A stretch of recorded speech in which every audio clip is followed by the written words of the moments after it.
A recent joint study conducted by the American Institute of Certified Public Accountants and the Chartered Institute of Management Accountants revealed that 3/4 of the CEOs surveyed agreed that more emphasis should be placed on measuring non-financial assets, such things as the company's intellectual capital, as well as customer intelligence. And while companies spend countless dollars and hours tracking financials, assets, liabilities, revenue, expenses, and cash flow, many make almost no serious investment in assessing the customer relationships that ultimately create economic value. There are a variety of theories regarding why this is so. One is that these types of numbers are considered soft, unlike the numbers reflected on last quarter's P&L. Simply not true.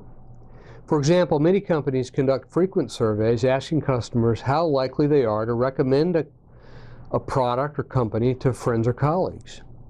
These surveys provide a steady stream of data on customer attitudes and probable behaviors. Company leaders track this data every week, just as all companies track financial results, and they use it the way other companies use financial reports, to inform operational and investment decisions. In short, it is their primary management system.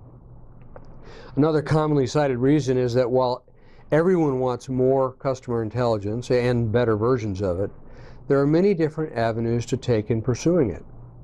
Should the firm use simple surveys, such as the one that was described earlier, asking customers whether they are promoters or detractors? Or should the information be gathered from small, in-depth focus groups of customers? Regardless, is this a reason to not measure customer intelligence? Maybe doing both is the answer. Lastly, what is the objective of gathering this customer intelligence anyway? Is it customer retention or growing the customer base by profiling our best customers and then targeting those potential buyers who closely fit the profile? So pick an objective, agree on it, and focus resources on accomplishing it.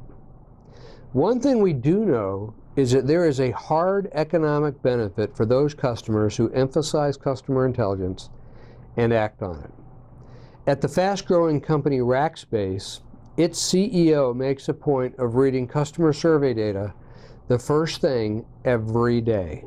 Now bear in mind that Rackspace went public in 2008, shortly before the financial markets went belly up. But regardless of the financials, many companies, including Rackspace, saw their shares plummet.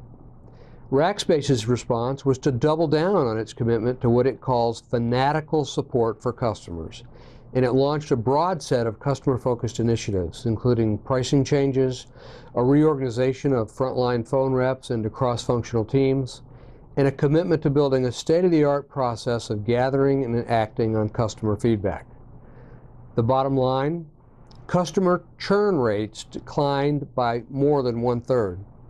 The company continued its double-digit growth, and its stock price has increased tenfold over the last several years. The global conglomerate Philips also found that it could rely on customer feedback scores as a reliable measure of growth.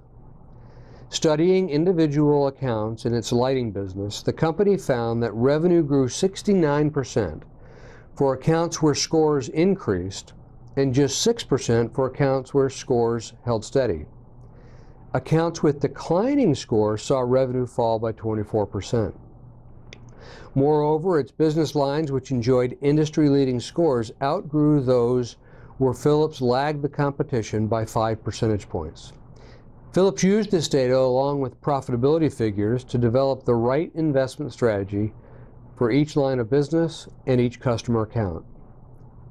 These companies have demonstrated that it is possible to generate hard data on customer loyalty and to use that to inform strategic decisions.